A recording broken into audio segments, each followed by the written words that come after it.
So I'd like to begin today by, as usual, wishing you good morning, good evening, good afternoon, good whatever time of day it happens to be for you,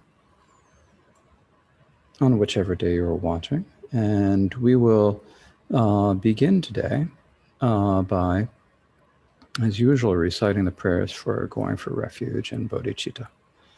So please recite these prayers with great faith and devotion.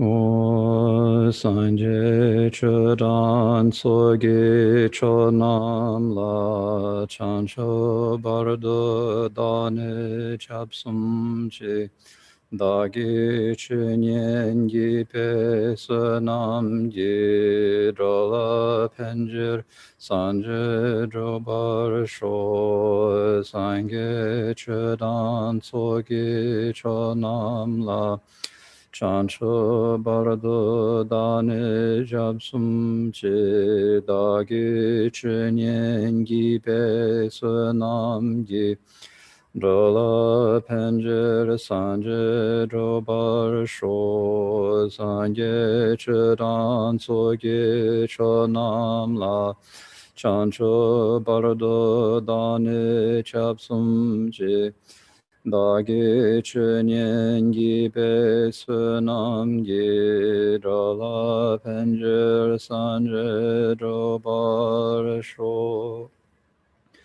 Until enlightenment I go for refuge to the Buddha, Dharma, and the sublime Sangha.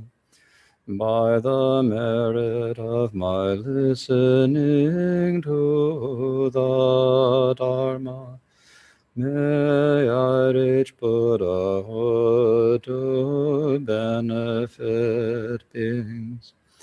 Until enlightenment, I go for refuge to the Buddha, Dharma, and the sublime Sangha. By the merit of my listening to the Dharma, may I reach Buddhahood to benefit beings. Until enlightenment I go for refuge to the Buddha, Dharma, and the sublime Sangha. By the merit of my listening to the Dharma, may I reach Buddhahood to benefit beings. Semjen tamje dewa dan dewe judan dembar jurje donga dan donga ji judan rawa jurje donga mebe dewa tamba tam min rawa jurje nyere chadan nitan rawe tanyan shambola nebra jurje. May all sentient beings be happy and of the causes of happiness. May they be free of suffering and the causes of suffering. May they never be parted from the highest joy, which is free of suffering. May they dwell in the great equanimity, free of attachment or hatred for those near or far.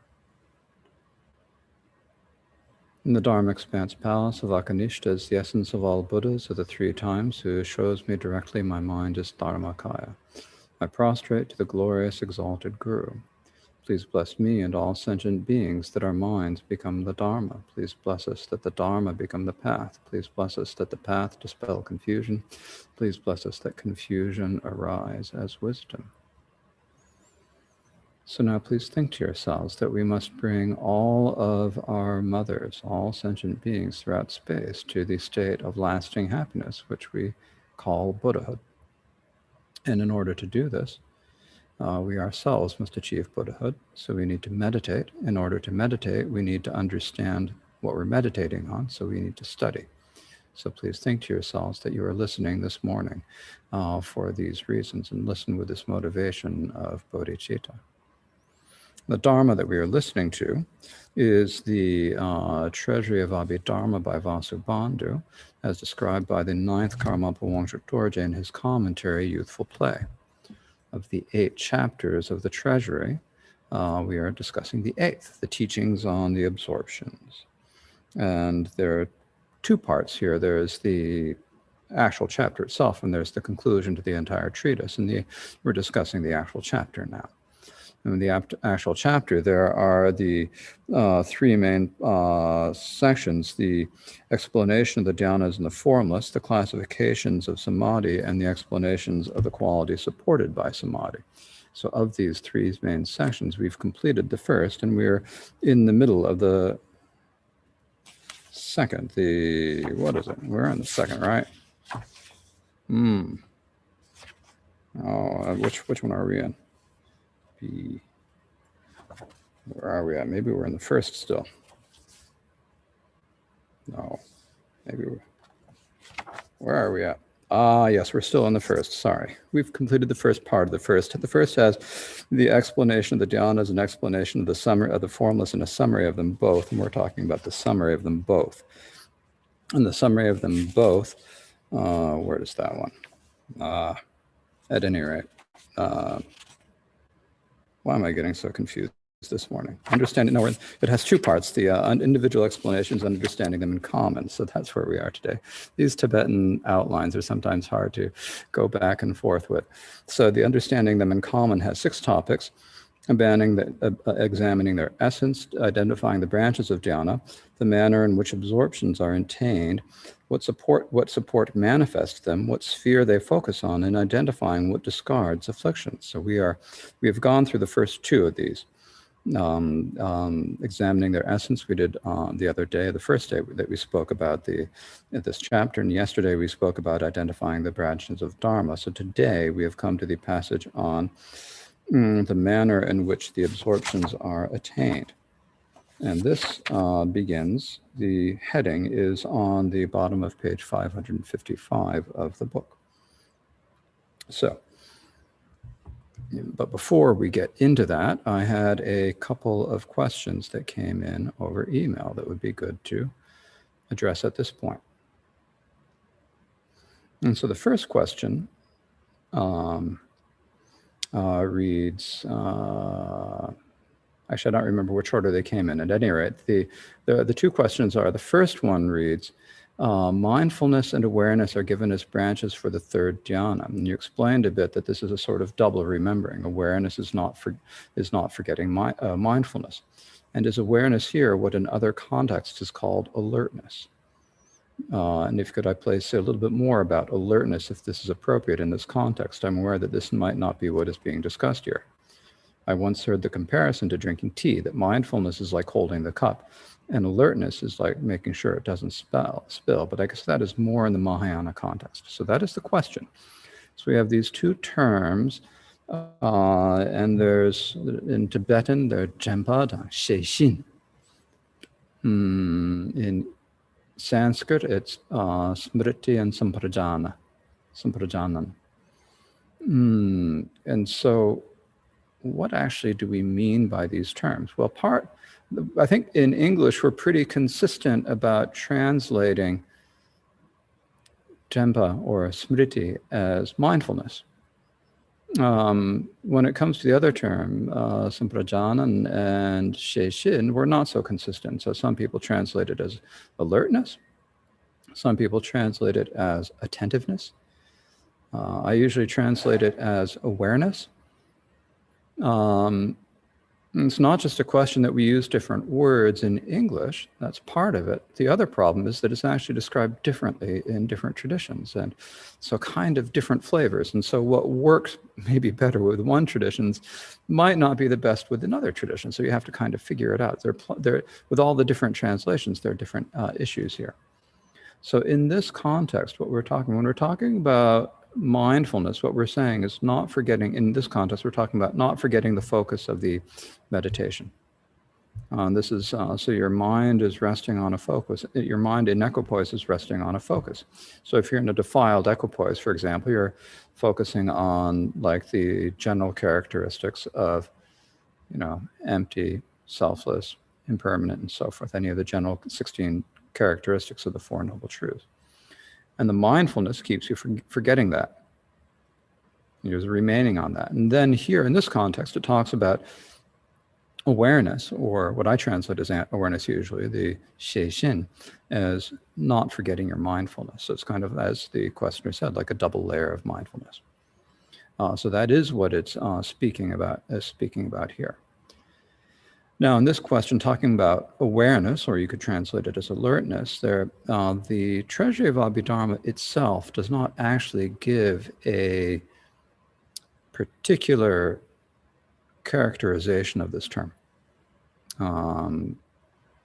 It's used in almost every chapter, but it's not. You'd expect that it would have been defined in the second chapter in the teaching on the faculties, where it speaks about the mental factors, but it's not actually defined there. So doesn't seem to be considered one of the substantially existent mental factors. In other words, it's kind of like some sort of a capacity that's, according to the Great Exposition, it's like a capacity of a mental factor that is kind of given its own name, but it's really not separate from other mental factors.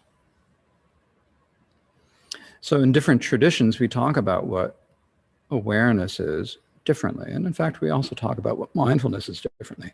Excuse me, this morning, my throat is getting a little bit clogged up.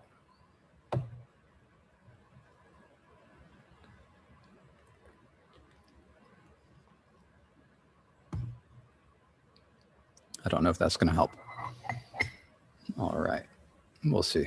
Well, I still sound like a frog after the water goes away. So with the awareness and mindfulness, when we talk about mindfulness, again, in English with mindfulness, we have a lot of different understandings of it, which I think often kind of go in more in the level of what we mean by awareness, actually, in the traditional texts. So mindfulness means memory, and it means remembering what you need to be thinking about, what you need to be doing. In the context of meditation, it's remembering in specific, what technique are you doing? What is the focus of your meditation? As it says in the second chapter, not forgetting the focus. In the context of daily lives, according to like the way of the Bodhisattva and other Mahayana teachings, and probably also in some teachings from the foundation vehicle, because I don't think this is an exclusively Mahayana quality. It's said to be remembering what you're like in the context of your daily life. It's remembering what do you need to do and what do you not, what should you not do? What are these, what should you do, what should you not do? So it's remembering what you should not do and not do. Then the second quality, xie, or what I translate as awareness, is more like, here it's kind of like knowing if your mind is still remaining on the focus or not. Remembering that your mind should be remaining on the focus. So here it's talked about as that second level. In other texts, it's translated differently and talked about differently. And in fact, I think different traditions explain it differently. One explanation that Lord Tsongkhapa gave is that it's like when you are applying your mindfulness to the equality of xie, which would be an awareness or alertness, is like making sure that the afflictions don't arise while you're being mindful. The descriptions that we use more often in the Kagyu tradition is that it's like knowing what is happening in your mind at all times, which is kind of taking like a step back from Tsongkhapa's description, or from Vasubandhu's. It's like this idea of being aware of what is happening in your mind at any given time. So when you're aware of what's happening in your mind at any given time, then you are aware whether you're being mindful or not, right? So it's just knowing. So that's the quality of knowing what's happening in your mind. These days, there are some people who are some scholars, some people who've worked with neurophysicists and so forth, some people who say that this should actually be called meta-awareness. Rather than, because it's a little bit, because we have regular awareness. This is the problem with the term awareness. It's got a kind of a double meaning. It's a very commonly translated translation of this word, but it also has the other meaning of just plain mere knowing, mere cognition. All cognition is aware.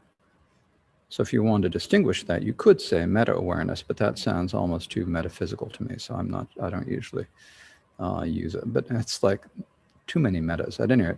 But it's another meaning of awareness, is kind of knowing what's going on in your mind, and that's the meaning that we generally describe that term in the Kagyu tradition. So I'm not sure about the context in terms of the comparison that mindfulness is like holding a cup, and alertness is making sure it doesn't spill. I'm not sure of the context of that, but I think it probably that sort of talks about the dual function, that mindfulness is like holding you on the focus, and then awareness is making sure that you don't leave it. So it's similar, I think. Now, the questioner also asked in the email, but I forgot to copy it into my note here, that Trungpa Rinpoche often speaks about carefulness. And so what is carefulness? And so carefulness is a third quality that we especially need in our post-meditation. So it's not related to the dhyanas specifically. It's the quality of being careful about not violating the precepts of your pratimoksha vows, or if you're in the Mahayana practitioner, the Mahayana bodhisattva vows or your tantric vows. Making sure to be careful about them, valuing them, making sure, being careful not to commit any misdeeds. This is the main point that we're thinking about. And as it's described in some commentaries on the way of the Bodhisattva, what carefulness really means is that you value the precepts.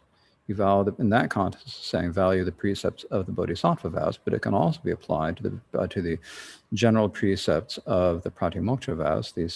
For most of you lay people, that would be the 5 precepts, or that you value the idea of karmic cause and effect, and you don't want to do it. So you think it's important, and when you think something is important, then you're careful about it. So those are these 3 qualities: mindfulness, awareness, and carefulness on a general level.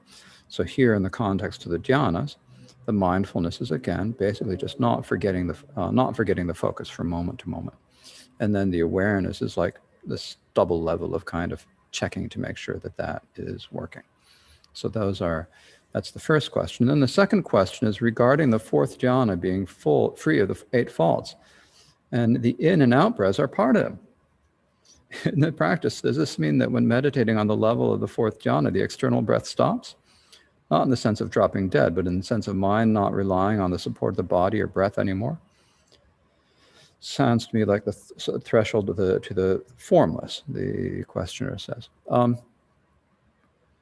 think that actually, the first thing is that actually there are a number of people who have experiences of their breath stopping temporarily in the middle of meditation. There was a teaching once where a student asked Rinpoche, well, my breath stops for up to 20 minutes when I'm meditating. What's going on? So, it happens. It happens for people even now. When we think about Gampopa, of course, he was doing a different meditation, but he was able to have 1 breath in 24 hours in a day and a night.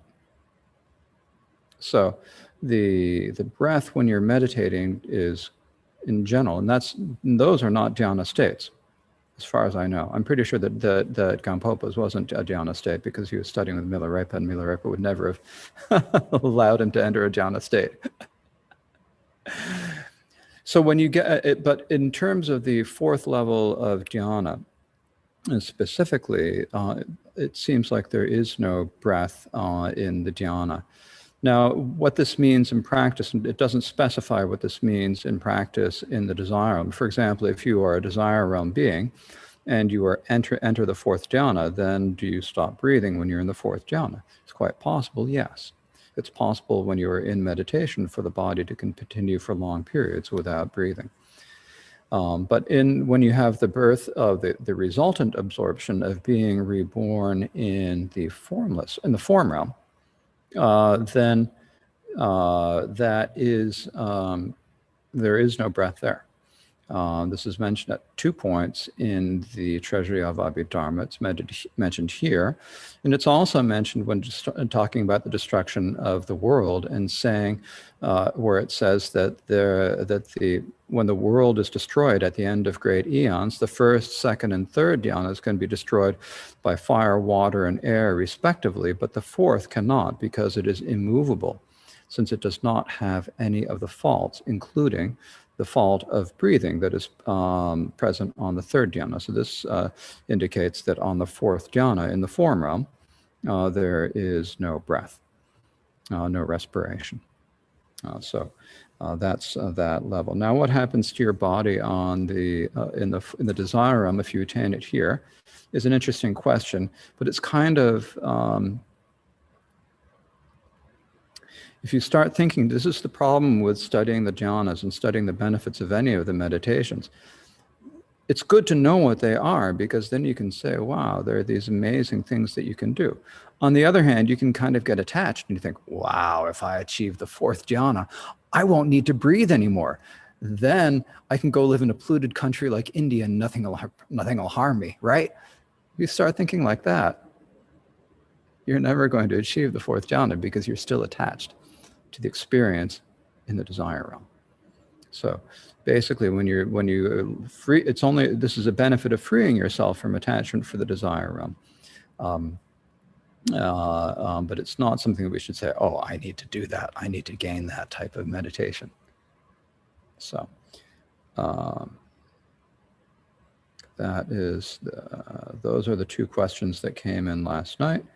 So now let us return to the text, which, as I said, is in the middle of page 555 in the book, or in the bottom. The headings are down at the bottom, and here they are on the screen.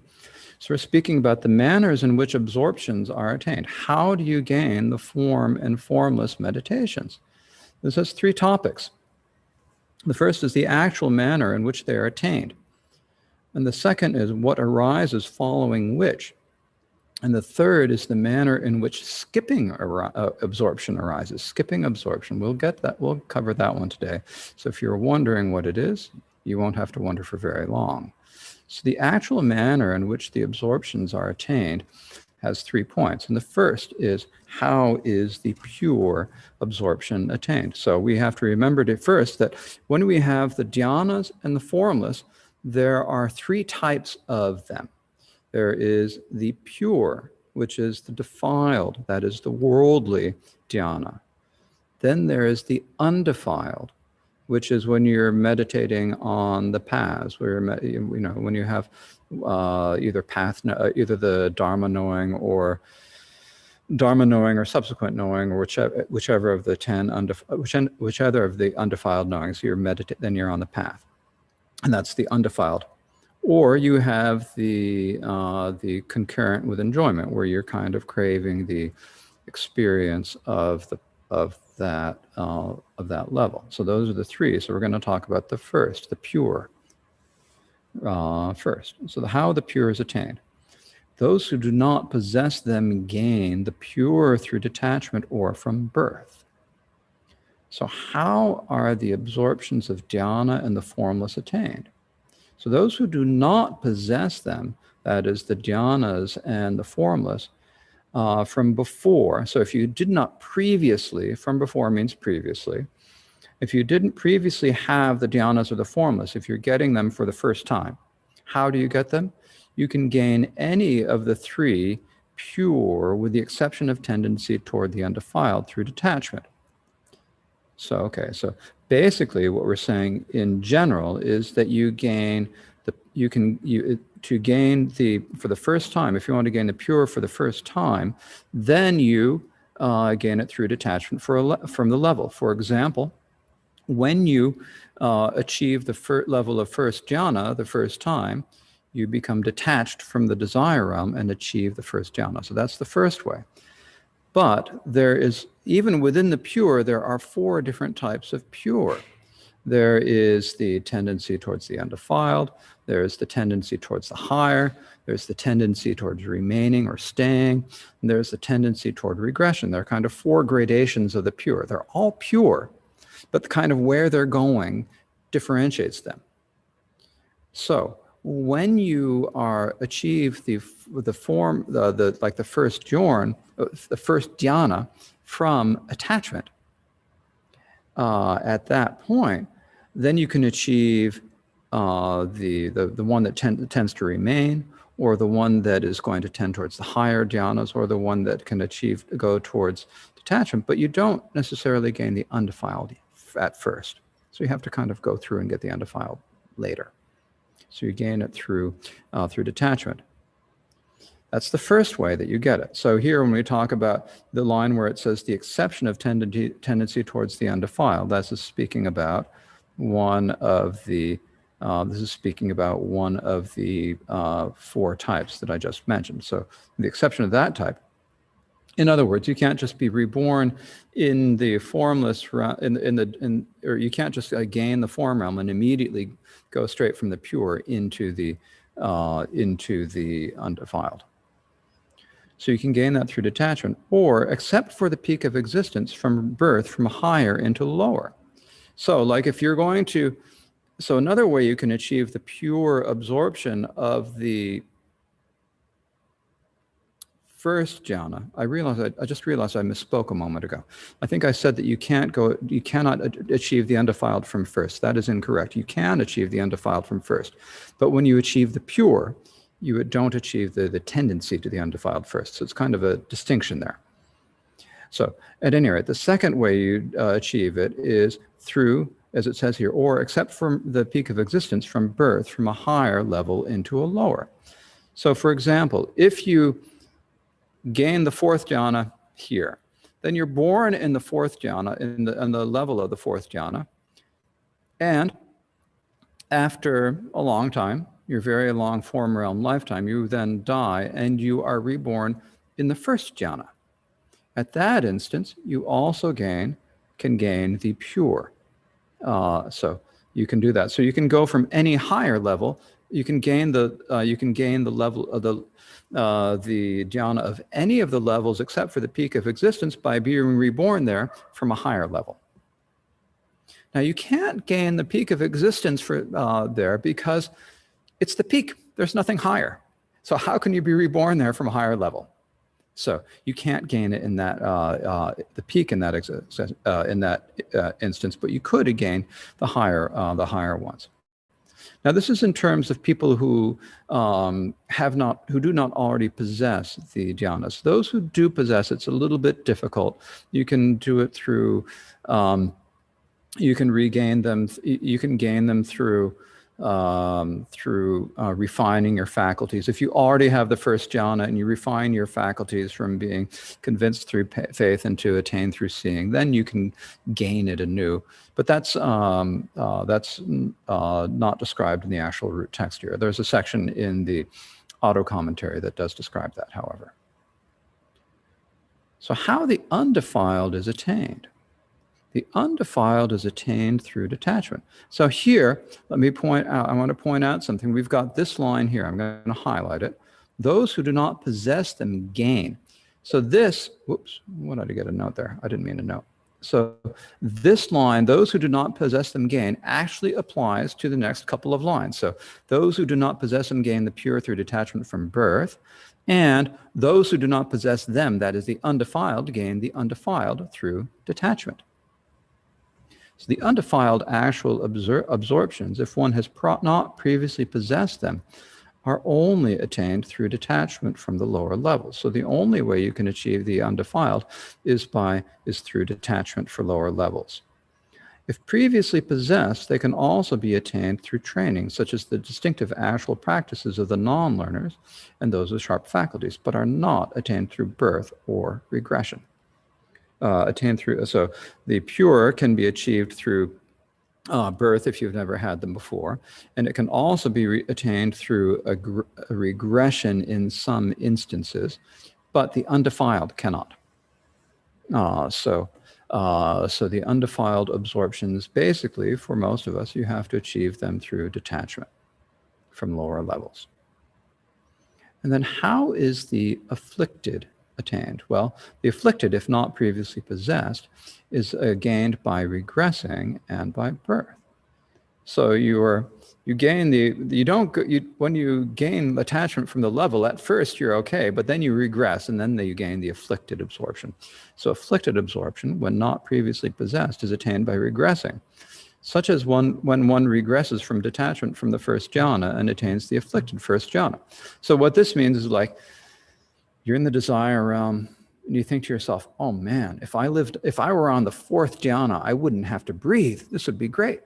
You meditate, you achieve the fourth jhana, and at first you're okay.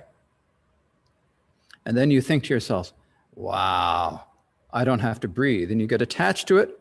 That is afflicted fourth jhana. So that doesn't happen when you first achieve it. It happens after you've achieved it. And then you think to yourself, this is great, or this is wonderful. Then that's the affliction, right? Or you might be really proud. See, I don't have to breathe, or whatever. So then you get afflicted. Then you have the afflicted fourth jhana. Similarly with the other jhanas and the levels of the formless. So it is also achieved, such as one regresses from detachment to the first jhana and achieves the afflicted first jhana. Except for the peak, it is also attained by birth from a higher realm to a lower realm. So when you're reborn from, for example, it says here, for example, when one is born from the second or higher jhana into the first jhana, one can attain the afflicted first jhana. So what that means is that you gain the afflicted first jhana because the moment of birth is always afflicted, as we discussed in the third chapter last summer. So the moment of birth is always afflicted. So when you are reborn in any level, then you gain the afflicted jhana of that level. The afflicted peak is only attained through regression, and because you can't be reborn there from a higher. So afflicted absorption is not attained through training or detachment. You can also gain the other like training when you're refining your faculties or so forth, or from detachment for a level, but that doesn't happen with afflicted absorption. So that's saying which absorption, or how we achieve the different types of absorption, classifying them as the afflicted, pure, and undefiled. And so then the next question is, well, that's how you gain them. Well, when you are in the absorption, then what can come after it?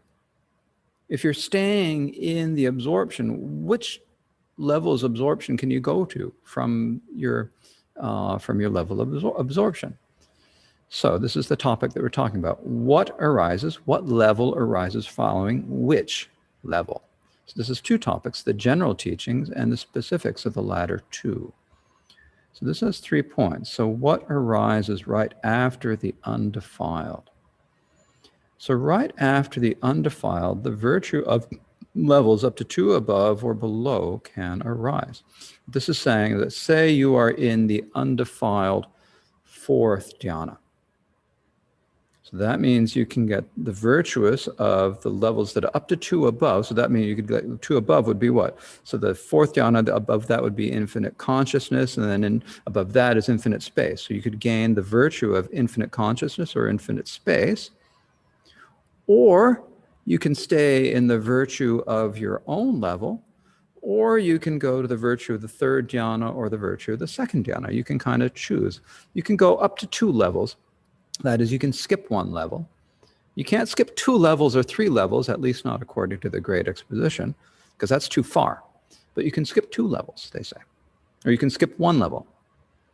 So right after which substances of absorption can how many arise? So how many different absorptions can you go if you are in the undefiled or the pure or the afflicted? So right after the substance of undefiled absorption. So the substance here means that basically the mind that is in the absorption, whatever it is. So in we could say the jhana itself is the mental factor of samadhi. So what happens after that samadhi? Pure and undefiled virtue of its own level and up to 2 levels above or below can arise. So not only can you go up to 2 levels above or below, you can also go from the undefiled into the pure. That is the virtuous worldly jhana. So you go from So if you're on, again, if you're on the level of the fourth jhana, then you can go into, what do we say? And then you can go into the pure fourth jhana. So that's one, right? Or you can go into the next level up, which is what? Infinite consciousness. And you can go either into the pure or the impure. That's 3 now, right? Or you can do the same with a level of infinite space. That's another 2. That's 5. With the third dhyana, you could go down, which would be going to like the third dhyana. You could go into the 2 there. That makes 7. Or you could go to the second dhyana and do the 2 there, and that's 9. And the last thing you could do is to stay in the undefiled absorption of the fourth jhana, which makes 10, right? So you can do, that's the general teaching. There's kind of 10 options for what you can, for what levels of absorption you can stay in while doing that. So this means specifically going from absorption to absorption. This doesn't mean when you are arising from absorption. That's a different case. Here we're talking about what absorptions can follow another. Now, so that's with like the fourth jhana. And so in general, that's the case about how it goes. But there are some exceptions. Like, for example, if you are on the first jhana, so on the first jhana, then you can either stay in the first jhana, or you can stay in the undefiled first jhana, or you can go to the pure. That's 2, right? You can go into the second, you can go into up to 2 levels above, right? That would be the second dhyana and the third dhyana. And so there are 2, the pure and undefiled on each of those. So that makes 6. But you can't go lower without arising from absorption. So therefore, like on the first jhana, you could only do 6. If you're on the second dhyana, well, you could go down 1 level to the first jhana, but you can't go down lower without arising from absorption. So that would be 8 as opposed to 10. And similar, when you get to the top, there's also the difference that with the peak of existence, there is no undefiled peak of existence. So if you're like on the level of, it's getting complicated. It goes through all of this completely clearly in Yashomitara. And when I say this to you like this, you're probably wondering, oh my gosh, there's so many levels that you can go into. But if you think about it, like you can, if you're in the undefiled level of infinite space, which is the the kind of the 6 of the 8 levels, right? So it's the undefiled infinite space. Well, from there you can go down 2 levels into infinite consciousness or into the fourth jhana. So that's the 4 from the below, 2 from its own level. You can go into the defiled and undefiled of nothingness, and with the peak of existence, you can go into to the defiled, that is the pure of the peak of existence, but you can't go into the undefiled peak of existence because there is no undefiled peak of existence. So that's like kind of an exception. So when you think about it, that's how it all works. So it's so that is basically what we're saying with the undefiled. So what arises right after the pure? So with the undefiled, it's like that. From the undefiled, you can stay in where you are, or you can go to the pure or undefiled of your own level or levels up to 2 above or below. Now with the pure, how does it go? From pure, the same or own levels unafflicted. So from the pure absorption, you can either do the same account, same numbers as the undefiled, that's what we mean by same here, or your own levels afflicted. So you basically just add 1 for the pure absorptions. As it says in the commentary, for the pure absorption, the pure and undefiled arise, which should be known to be the same as what has explained. In other words, when you are in the pure, you can go to the pure and the undefiled of your own level or 2 levels above or below, as with the undefiled. But in addition, just after the pure, its own levels afflicted can also arise. Not another levels afflicted, but your own levels afflicted, because you get attached to your own level, right? So it's when you get attached to your level, that's when it comes. So therefore, it can only follow the pure of its own level. So you're on the fourth dhyana, and you're thinking, I don't have to breathe, and you're really attached. You think this is great. Then that's the afflicted. It comes only after the pure.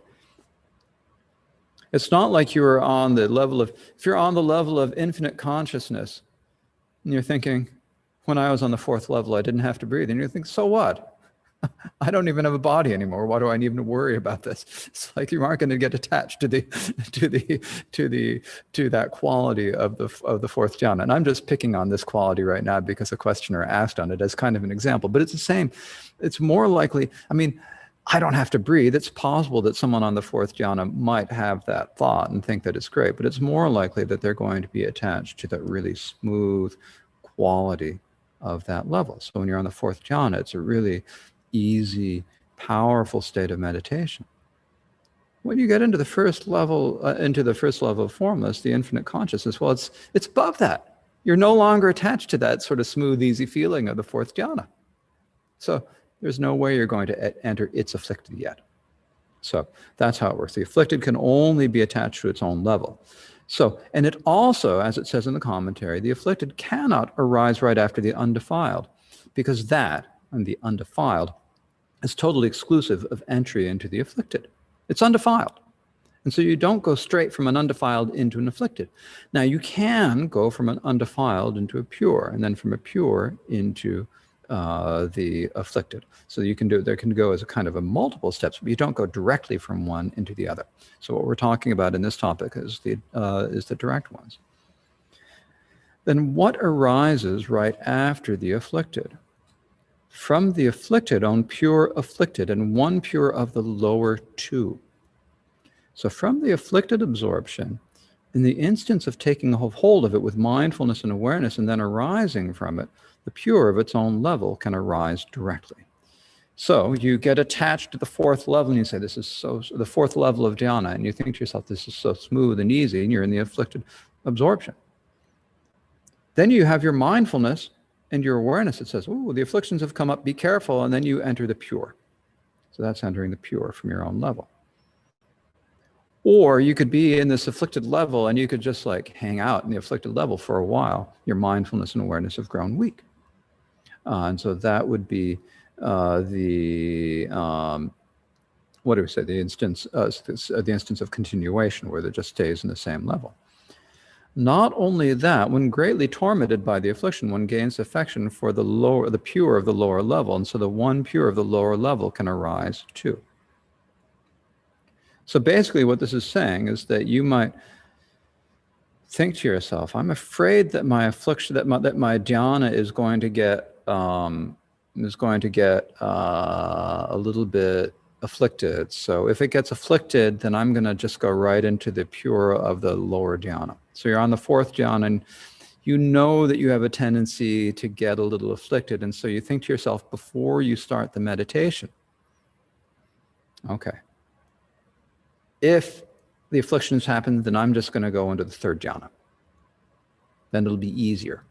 And so you enter the meditation, you're in it for a while, it's pure, and then it becomes afflicted. And then at that point, before you'd started meditation, you made the idea, if this happened, you'd had the intention, if I get afflicted, then I'm going to go into the third jhana. And because of that intention, then you go from the afflicted fourth jhana into the pure third jhana. So this means that you have to make that intention first. And then you can go directly into the third jhana. Another way, though, would be to do it indirectly. So that would be, you're in the afflicted, you recognize it's inflicted, and then you, with your mindfulness and awareness, you apply your mindfulness awareness, you enter the pure. And at that moment, you think to yourself, oh, I'm not quite handling this so well today. I'm going to enter the third jhana. Go down a level to the third jhana. Then that's indirectly. So that's different, because there you're going from the afflicted into the pure of your own level, and then from the pure down one level. So these are different ways that you can work with absorption. In other words, it's kind of telling us that when you're doing these absorptions, you need to be careful of your own mind and use your mindfulness and awareness. Because when you're in the afflicted, you could keep going in the afflicted, which isn't going to help anyone. But you can rescue yourself with your mindfulness and awareness. And you can either, and that can bring you back into the pure of your own level, or you can make a strong intention to say, I'm not going to let these continue. So before I start, if it happens, I'm going to go to the lower level. And so that's going down to the pure of the lower level too. So this is basically saying how important it is to maintain our mindfulness and awareness, and also to make a good, strong intention at the beginning of our meditation practice. You think, I'm going to do this. I'm going to do this well. If you just think to yourself, this applies to any meditation, really. If you just think to yourself, oh, I'm going to sit down for 10 minutes and meditate, you might end up in a blank state for 10 minutes. If you think to yourself, I'm going to sit down for 10 minutes and meditate, but I'm going to be really careful to maintain my mindfulness and awareness, that intention is going to pull you through and make it easier to meditate. So this works when we're doing our, what do we say, our attempts at meditation, or well, maybe not even attempts. Maybe some of you are much better meditators than me. For me, when I'm doing my pathetic attempts at meditation, then, this is something that helps, making that strong intention first. But, but even for experienced meditators, even for people who can do like the level of the fourth jhana, it is an important technique to remember that you just at the beginning, you got to think to yourself, I'm going to be meditating. I'm going to apply my mindfulness awareness. I'm going to follow the technique. I'm going to do what I need to do. And in the instances of the dhyanas, it's like, if the afflictions arise, I'm going to go down to the next lower dhyana. So making that intention at the beginning of your session is really important for meditation. So not only that, it says here in the commentary, when greatly tormented by the afflictions, one gains affection for the pure of the lower level. And so the pure, one pure of the lower can arise too. So the gaining of affection here, as it says in Wanchak Dorje's commentary, is in specifically making that intention beforehand. The specifics of the latter two. The specifics are at the time of death, and then the particulars of the four tendencies. And so at the time of death, from the pure at death, all the afflicted. So when you have the absorption of, at the time of death, you're not actually in equipoise. It's not a state that you can be in equipoise at that moment of death, according to the Great Exposition. So when we're talking about at the time of death, this means the equipoise that is, or means the jhanas that are achieved on birth. So this is really speaking about beings who are in the form and formless realms. So when they die in a pure state of mind, they can be reborn on any level. But when you're reborn on any level, the consciousness at the moment of birth is always afflicted. So they can gain the afflicted. When they're reborn, they automatically gain the afflicted of that level too. So it has been explained that during the period of absorption only, by their own levels afflicted, during the period of absorption only, that is when they're actually in meditation, their own levels afflicted can fall directly upon a pure or afflicted absorptions, but other levels cannot.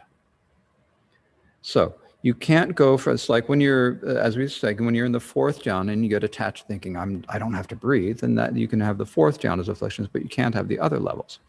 But it's different. That's when you're in absorption. When you're not in absorption, when you're just in the jhana that is achieved on birth. So you have been reborn in one of the eight abodes of the formless realm, eight abodes of the fourth jhana. And you pass on there. The moment that you die, you're not in a state of absorption. You're in the jhana that's achieved on birth. And so from that pure absorption that was a state, it says, Wanchak Dorje says absorption, but Yashomitra makes it clear that it's not actually a moment of absorption.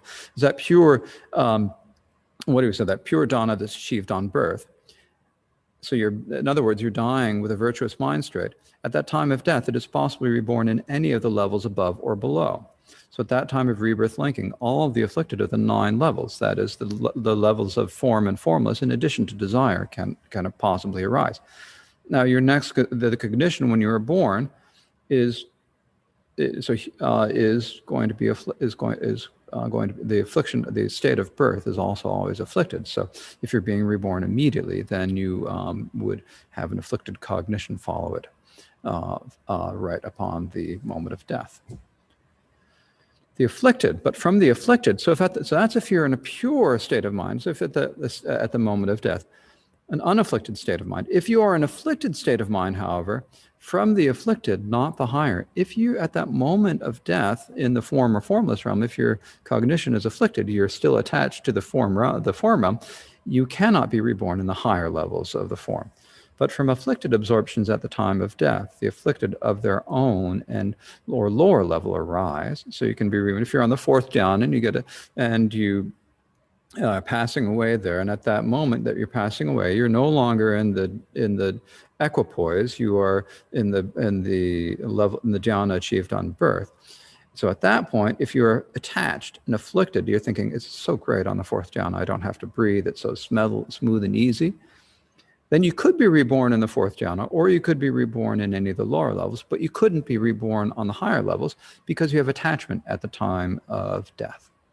And so that's kind of, this is similar to the teachings that we have about how important it is to be careful of your mind at the moment of death. It's really important to be reborn, to have a virtuous state of mind at the moment of death, because if you have an afflicted state of mind, that will take you lower. So for those of us here in the human realm, that would take us down into the animals or hungry ghosts or hells. If you have a virtuous mind, if you die in a virtuous state of mind, then you have a much better chance of being reborn in a better state as a human or a god or so forth.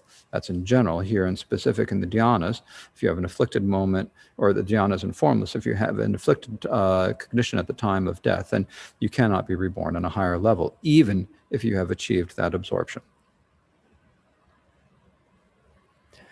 Because if the afflicted at the lower level has not been discarded, there is no birth in the higher. In other words, you're still attached to the lower level, so you can't be reborn there in the higher level. This is because the lower afflicted is exclusive of rebirth linking in the higher.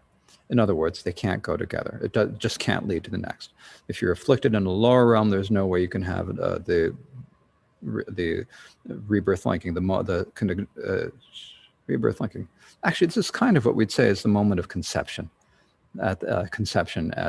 in regular English. I didn't use that term because it's so Christian, I think. Is it Christian? Or what is it? It's just kind of a different idea about it. So the rebirth linking.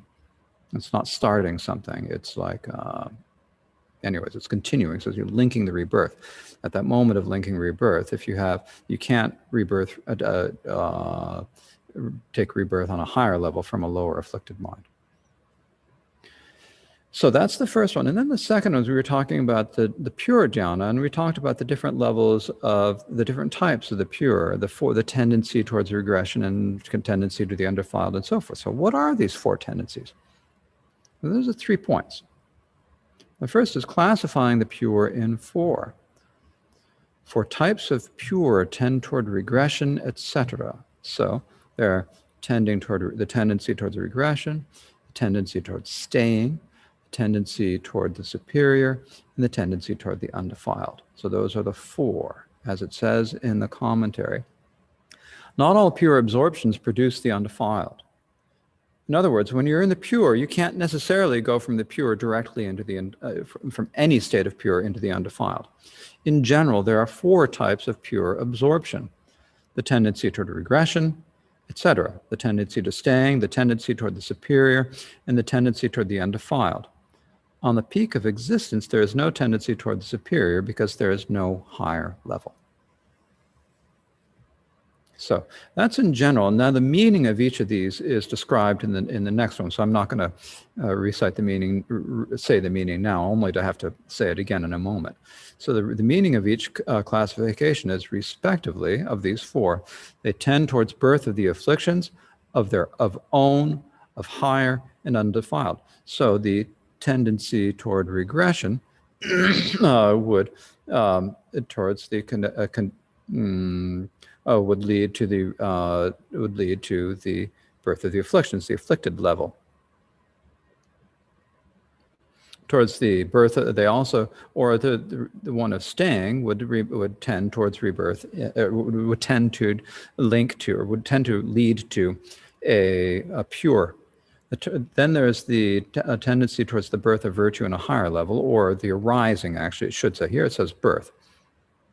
It should say arising in this commentary. I've got to take a note.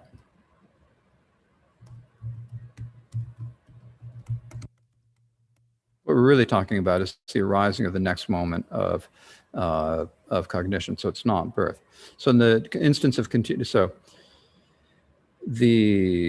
of these four types, you have the tendency toward regression. So that has the tendency, it could continue and stay of itself, or it could go towards the afflicted.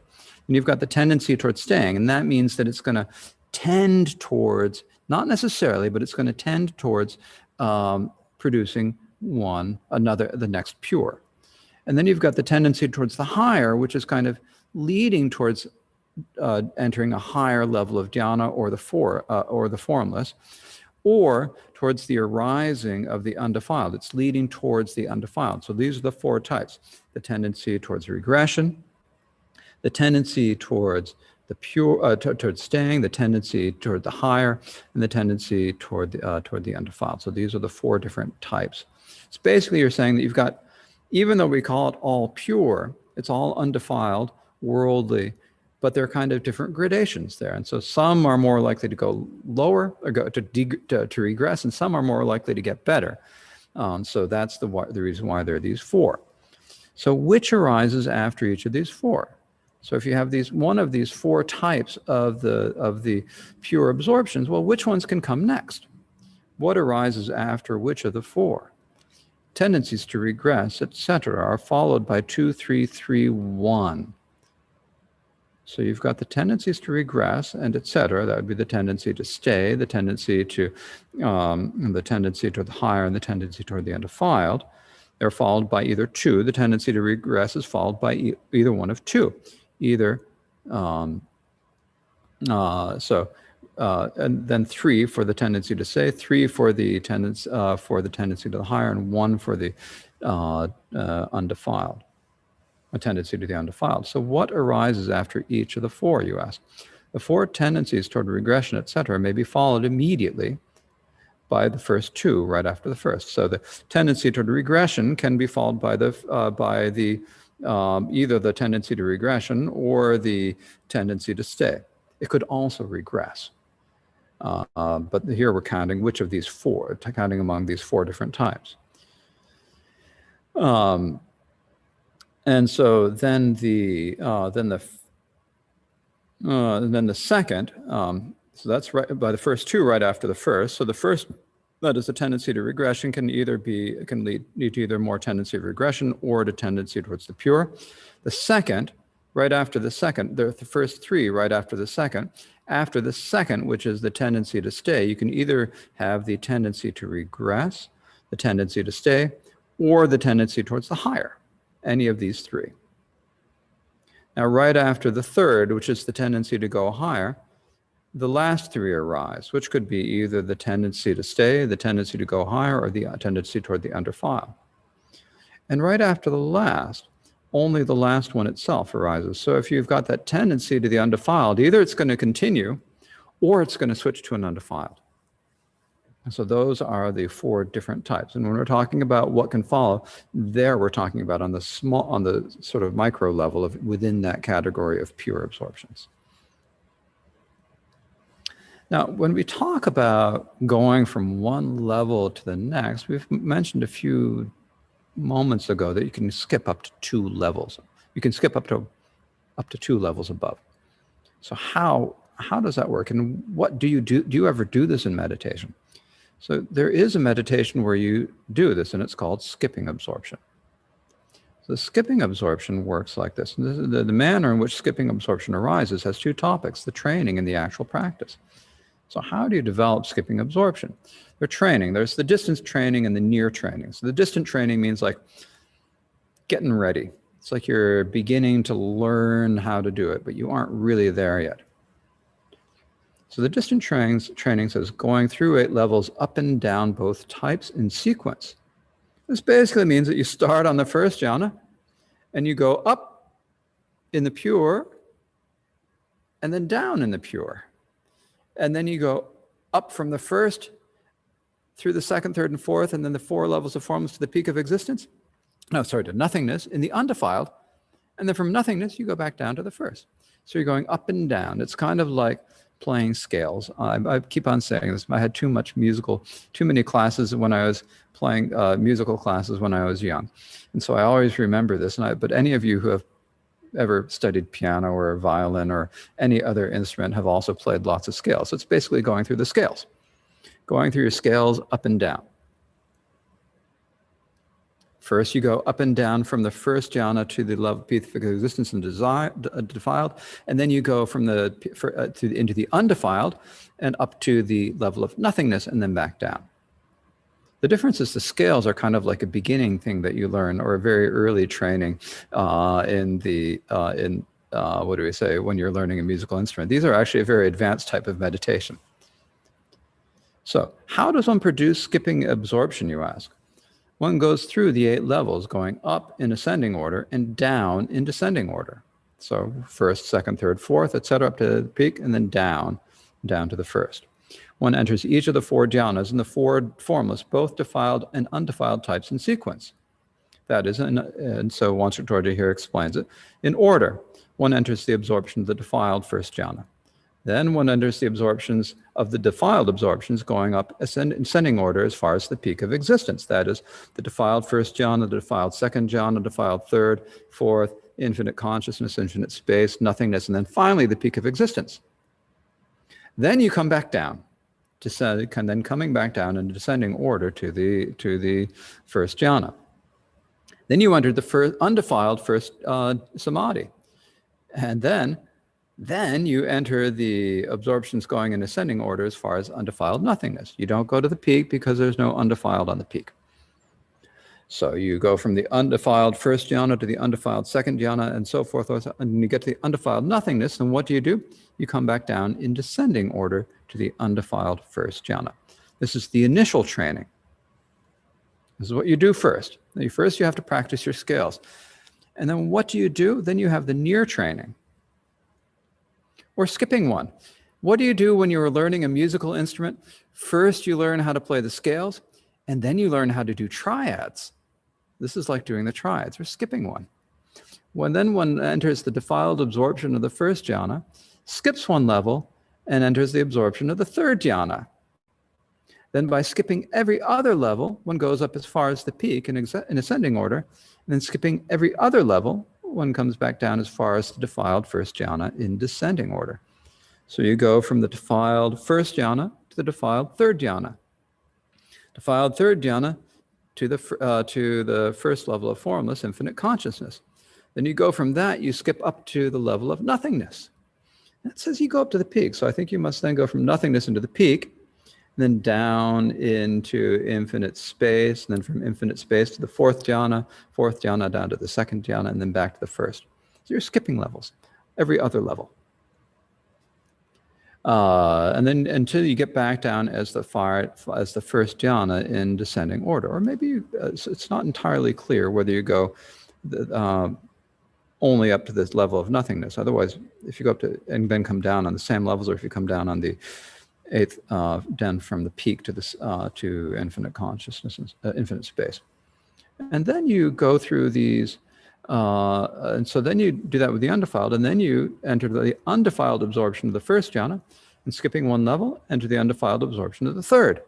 Then you go to the level, then you skip another level, and you get to the level of infinite consciousness, and then you skip a level, and you get to the every other, then as it says here, skipping every other level, one enters the undefiled absorption of nothingness, and then comes back. So you get up to nothingness, which is the highest undefiled level, and then back down to the undefiled first jhana of skipping every other level. This is the advanced training for skipping absorptions. Right? Okay. And the actual practice is then going to the third of the different type is skipping absorption. So if you're really going to do it, skipping absorption means, as it says in the commentary, following that, once you've done that, then one enters the defiled first absorption of the first samadhi. And then you skip one level and go to the third jhana of the different undefiled type. So not only are you skipping levels, you're switching types. So you go from defiled absorption of first jhana, undefiled third jhana, Then you discard the fourth or skip the fourth.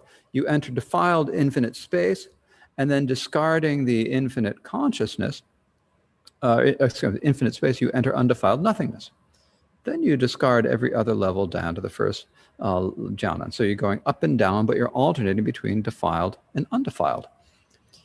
So in this way, skipping every other level and alternating between the incompatible defiled and undefiled jhanas and formless is the actual practice of skipping absorption. So needless to say, to do this, you have to have a mastery over all of the absorptions and all of the formless realms before you can do this. Now, the next paragraph reads, the explanation here that one cannot skip more than one level is in terms of listeners with dull faculties. That is, the occasional, the listeners. The explanation in the explanation and ornament of clear realization that it is possible to skip 8 is in terms of bodhisattvas with sharp faculties. So the ornament of clear realization is Maitreya's commentary on the Prajnaparamita Sutras. And there he talks about skipping absorptions. Similarly, except that the bodhisattvas can skip from like the first jhana up to peak of existence and back. That's because they have higher faculties, more greater merit. Even within the great exposition, it's really only those who have the sharpest faculties are able to do the skipping of absorptions, as it says in the next paragraph. Only non-occasional, totally liberated arhats in the support of the 3 continents can produce this because they have no afflictions and have mastery over samadhi. So basically, if you were one of the arhats with lower faculties, so liberation is occasional, kind of dependent upon things. If you're in the lower faculties, if you haven't gathered lots of merit ahead of time, then you aren't able to do the skipping absorption. Only those with sharp faculties, the Buddhas, Pratyeka Buddhas, and other arhats with sharp faculties. Okay.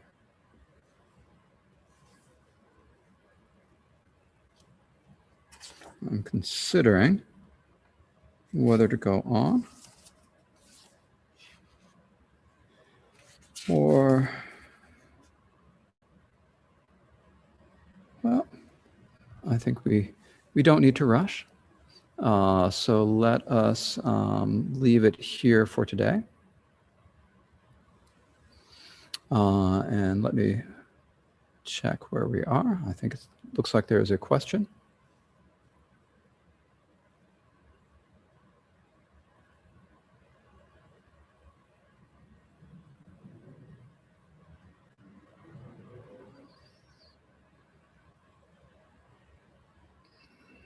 Okay, the question reads, this section reminds me of putting up with little cares, I'll train myself to bear with great adversity by Shantideva, which is a quote from the 6th chapter on patience. Practicing mindfulness during meditation and taking that into post-meditation, knowing when to dip back into lower level. Do we learn in meditation what we need to take our mindfulness into the time when we are not meditating? In general, yes, we should be if we're actually meditating. It should be that our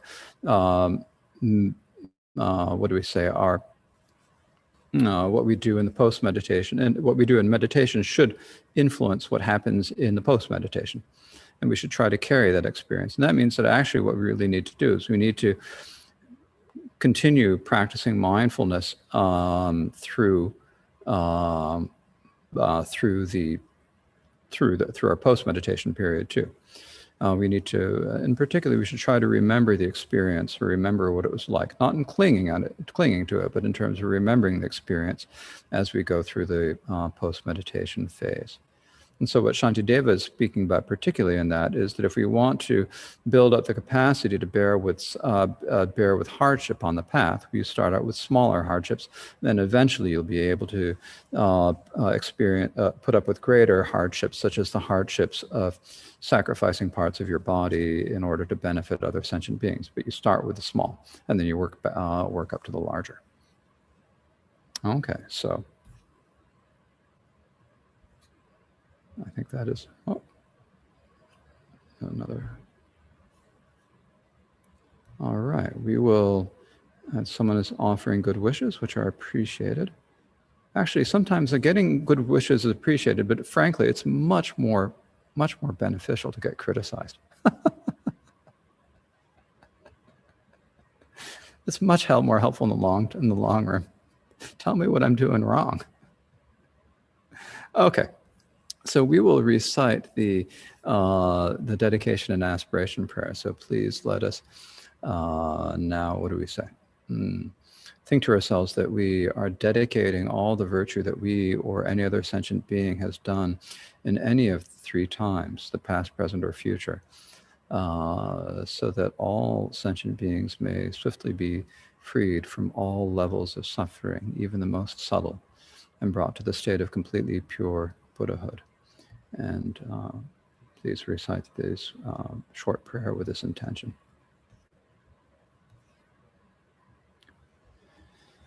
Osanam de tam je se pani tobne nye peranam pam chete kegana che balong chubai Simpe tolero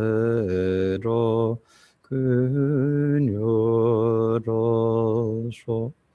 By this merit may we attain omniscience, defeat the enemy, wrongdoing, and free all beings swiftly from the ocean of existence, churned by great waves of birth, age, sickness, and death. Chanchup semjo rinpoche make panam kejur je jeba nyamba meba ryang ne gongdu pelwar sho. May Bodhichitta, great and precious, arise in those who have not roused it, never weakening in those who have. May it grow ever stronger and stronger. So thank you very much. Tomorrow being Monday, we will have the day off and we will continue on Tuesday. So thank you.